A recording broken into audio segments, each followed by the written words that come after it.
السلام علیکم ورحمۃ اللہ وبرکاتہ۔ قابل صد احترام صدر نشست، معزز علماء کرام اور قابل قدر دعات، مبلغین، ائمہ کرام اور دیگر مہمانان، آج کے مختصر سے وقت میں جو موضوع مجھے دیا گیا ہے، ازدواجی اور خاندانی تنازعات کے حل میں ائمہ کا کردار، میں نے اس کو دو حصوں میں تقسیم کیا ہے۔ پہلا حصہ یہ ہے کہ ائمہ کی کوششیں کیا ہوں گی، اور دوسرا حصہ یہ ہے کہ ان کی صفات کیا ہونی چاہیے، کیا استعداد اس کام کے لیے، کیا صلاحیتیں چاہیے، کیا استعداد چاہیے۔ تو میں پہلی اپنی بات رکھتا ہوں کہ ہماری کوششیں کیا ہونی چاہیے۔ اس میں پہلا کام یہ کرنا ہے کہ پرہیز علاج سے بہتر ہے، تو سماج کی ایسی اخلاقی اور دینی تربیت کرنی ہے کہ ہمارے درمیان خاندانی یا ازدواجی نزاعات پیدا نہ ہو سکیں۔ اس کے لیے ہمیں جمعہ کے خطبے میں لوگوں کی تربیت کرنی ہے، اسی طرح دروس رکھنے ہیں، اور اس کے ساتھ ساتھ ہمیں ایک ایسا کوشش کرنا ہے کہ اگر آس پاس 3-4 مسجدیں ہوں تو وہاں باقاعدہ ایک چھوٹی سی نشست ہو جائے مخصوص تھیم کی روشنی میں، کہ جیسے والدین کے حقوق کیا ہیں، یا زوجین کے حقوق کیا ہیں، وراثت کا اسلامی نظام کیا ہے، یا مالی حقوق یا اسلام کا مالی نظام کیا ہے۔ ان باتوں پر 3-4 مسجدوں کے ائمہ مل کر ایک خصوصی نشست کر لیں۔ یہ چند چیزیں ہمیں کرنی، اس کے علاوہ پمفلٹ کی اشاعت بھی ہو سکتی ہے، تحریری شکل میں بھی لوگوں کو کچھ چیزیں دی جائیں، اور اس کے علاوہ ترغیب و ترہیب کا پہلو ہمارے ذہن میں رہے کہ ہم لوگوں کو ظلم کرنے سے، لوگوں کے حقوق نہ ادا کرنے سے، اپنی ذمہ داریوں سے پہلو تہی کرنے سے لوگوں کو ڈرائیں۔ تو پہلا اسٹیپ ہمیں یہ لینا، پہلا کام ہمیں یہ کرنا ہے۔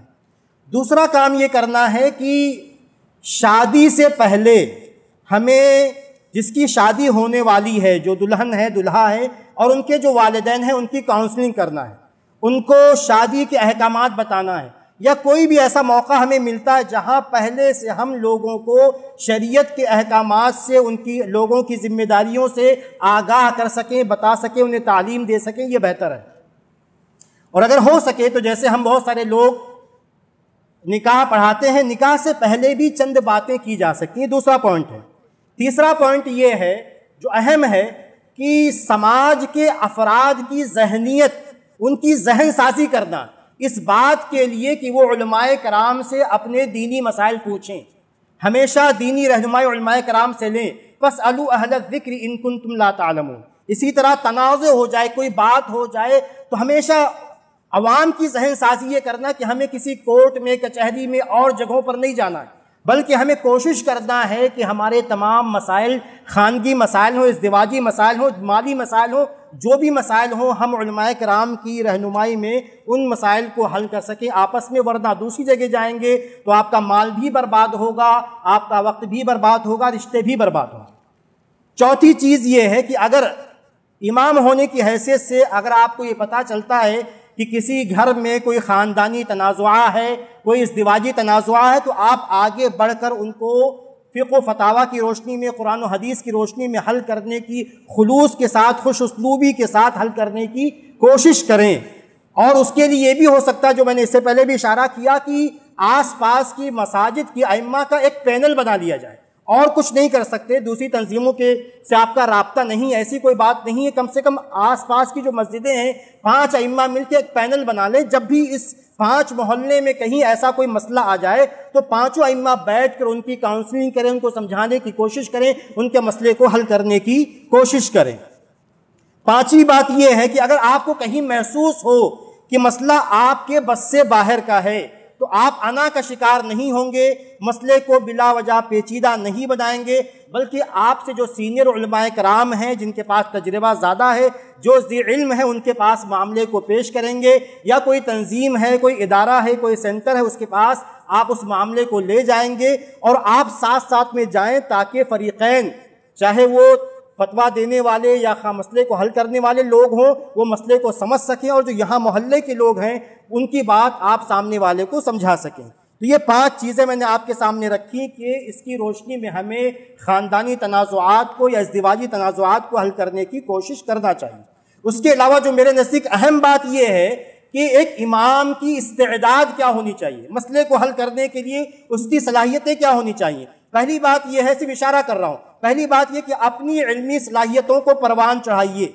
مستقل مطالعہ کیجئے، خاص طور سے ان موضوعات کا مطالعہ کیجئے جن کا عام انسان کو جن کی ضرورت پڑتی ہے، جیسے شادی بیاہ کا مسئلہ، طلاق خلا کا مسئلہ، وراثت کے مسائل، تجارتی مسائل، نماز طہارت کے مسائل۔ ان تمام باتوں پر آپ کو ہمیشہ تیار رہنا ہے، آپ کو عبور حاصل کرنا ہے۔ یہ ہمارا مشن ہے، ہم کو اس میں بتانے سمجھانے کی ضرورت نہیں ہے۔ کم سے کم ہم میں سے ہر انسان کو 30 سے 50 صفحات کا مطالعہ روز کرنا ہے۔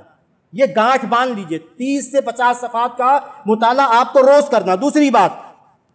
کہ آپ کو ملکی قوانین بھی جاننا ہے، مسلم مسلح کی جو باتیں ہیں اس کو بھی آپ کو جاننا۔ آپ مطالعے میں رکھیے باتیں، اور میں آپ کو مشورہ دوں گا، مشورہ یہ ہے کسی دیندار مسلمان دیندار وکیل سے آپ دوستی کر لیجئے، اس کے ساتھ چائے پیجئے اور اس سے مسائل جو حکومتی مسائل ہیں، جو قانونی مسائل ہیں، جو نئے نئے قانون آتے ہیں یا طلاق خلا کے تعلق سے جو بھی اپڈیٹس آتی ہیں، آپ کو اس سے باخبر ہونا ضروری ہے۔ تیسری بات یہ ہے کہ آپ لوگوں کے ساتھ اعتدال کے ساتھ اٹھیے بیٹھیے، لوگوں کی سرگرمیوں سے واقف رہیے، زیادہ سے زیادہ تجربات حاصل کیجئے زندگی کے، کیونکہ مسئلے کو حل کرنے کے لیے ان تجربات کی آپ کو ضرورت پڑے گی۔ چوتھی چیز یہ ہے کہ آپ کو انسانی نفسیات کا مطالعہ ضروری ہے، انسان کی آپ کو پرکھ ہونی چاہیے۔ آپ جو ہے اپنی مومنہ فراست کو جلا بخشیے، خیر کثیر جسے قرآن نے کہا حکمت، اپنے اندر حکمت، دانائی، وزڈم پیدا کیجئے، اور کبھی بھی کسی مکار کی مکاری میں نہیں آئیں گے،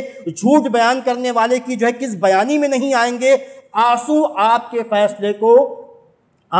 کے فیصلے کو متزلزل نہیں کریں گے، یہ ذہن میں رکھیے۔ پانچویں چیز یہ ہے کہ آپ اپنے اخلاق سے، اپنے کردار سے، اپنی پرہیزگاری سے، اپنی علمی صلاحیت سے لوگوں کے لیے قابل بھروسہ بنیے۔ میں آپ کے پاس مسئلہ کیوں لے جاؤں،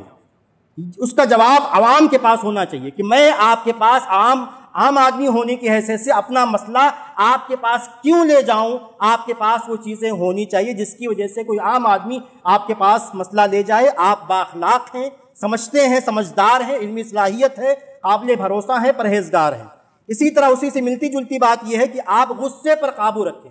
آپ کو کبھی بھی کسی بھی جو ہے موقع پر غصہ نہیں ہونا ہے۔ ساتویں چیز یہ ہے کہ نیت میں خلوص رہے، مقصد آپ کا اللہ تعالیٰ کی رضامندی ہو۔ ایک مشہور حدیث ہے کہ نبی نے فرمایا الا اخبرکم بافضل من درجۃ الصیام والصلاۃ والصدقۃ قالوا بلا قال صلاح ذات البین، کہ آپس لوگوں کے ناچاکی کو حل کرنے کی فضیلت جو ہے وہ نفلی روزہ، نفلی صدقہ اور نفلی جو ہے روزہ اور زکوٰۃ سے زیادہ ہے۔ آگے بڑھتے ہیں۔ ایک اہم نقطہ جو ہمیشہ ذہن میں رہے، کبھی بھی آپ کو منفی نہیں ہونا، مثبت کا مطلب یہ ہے کبھی کبھی لوگوں کی ذہنیت ہوتی ہے اصلاح کار کی کہ وہ چاہتا ہے، اس کے ذہن میں یہ ہوتا ہے کہ جو ہے اس کی باتیں سن کے جدائی کر دی جائے۔ نہیں، ہمیشہ ذہن میں رہے کہ آخری موقع تک آپ کو میاں بیوی کے درمیان، بھائی کے درمیان کوئی بھی مسئلہ ہو، آپ کو ملاپ کی کوشش کرنی ہے۔ شریعت نے اس ملاپ کے لیے، دلوں کو جوڑنے کے لیے جھوٹ بولنا بھی جائز قرار دیا ہے کہ آپ جھوٹ بول کے بھی دلوں کو جوڑ سکیں۔ اس کے بعد ایک آخری بات، بلکہ 2-3 باتیں، ایک بات یہ ہے اختصار کے ساتھ کہ ہمیشہ چوکنا رہیے۔ اگر ہو سکے تو چیزوں کو تحریر میں، جو سوال جواب جو بھی ہو وہ تحریر میں ہو سکے تو چیزوں کو ریکارڈ کر لیجئے، کیونکہ ایسے بہت سارے لوگوں کے تجربات ہیں کہ بعد میں مفتی صاحب پھنس جاتے ہیں، اصلاح کار پھنس جاتا ہے، لوگ اسے پھنسا دیتے ہیں۔ اس لیے ہمیشہ چوکنا رہیے، اپنے دامن کو کہیں بھی آپ کسی کے مسئلے میں الجھائیں گے نہیں، بہت زیادہ جذباتی نہیں ہوں گے لوگوں کے مسئلوں کے بیچ میں۔ اس کے بعد 10ویں بات یہ ہے کہ انصاف سے کام لیں گے، بھید بھاؤ نہیں، کسی لالچ میں نہیں، کسی دباؤ میں نہیں، کسی سے کوئی مطلب نہیں، اللہ کی رضامندی کے لیے آپ انصاف سے کام لیں گے۔ 11ویں بات یہ ہے کہ طرفین کی باتیں بغیر سنے آپ فیصلہ نہیں کریں گے۔ جب تک دونوں طرف کی باتیں نہیں سن لیں گے آپ کوئی فیصلہ نہیں کریں گے، چاہے اس کے لیے 1 ہفتہ لگ جائے، 1 سال لگ جائے، آپ دونوں طرف کی باتیں سننے کے بعد ہی کوئی فیصلہ کسی مسئلے میں کریں گے۔ 12ویں بات یہ ہے کہ طرفین کو جذباتی طور پر، اگر میاں بیوی کا مسئلہ ہے تو طرفین کو جذباتی طور پر تحریک دی جائے، ان کی اچھی جو میٹھی یادیں ہیں ان کو ابھارا جائے، اور جو ناخوشگوار واقعات ہیں کسی بھی مجلس میں ان کو نہ کریدا جائے، ان کو نہ چھیڑا جائے، تاکہ ملاپ کی جو ہے صورت زیادہ رہے۔ آخری بات یہ ہے، اس میں بات ختم کرتا ہوں، آخری بات یہ ہے کہ طرفین کے درمیان، طرفین کے دلوں میں اللہ رسول کی بات ماننے کا جذبہ پیدا کیا جائے، فکر آخرت پیدا کی جائے، اور انہیں اس بات پر آمادہ کیا جائے کہ وہ اللہ کی رضا کے لیے اپنے اختلافات کو ختم کر دیں۔ یہ پوائنٹ بہت ضروری ہے کہ آپ اللہ کی رضا کے لیے جو کچھ کر رہے ہیں، ہو سکتا ہے کہ تعلقات کے نبھانے میں پریشانی ہو، لیکن ہم اپنے آپس کے اختلاف کو ختم کریں تاکہ اللہ کی رضامندی ہمیں حاصل ہو۔ اللہ تعالیٰ سے دعا ہے کہ اللہ تعالیٰ ہمیں کہنے سننے سے زیادہ عمل کرنے کی توفیق عطا فرمائے۔ السلام علیکم۔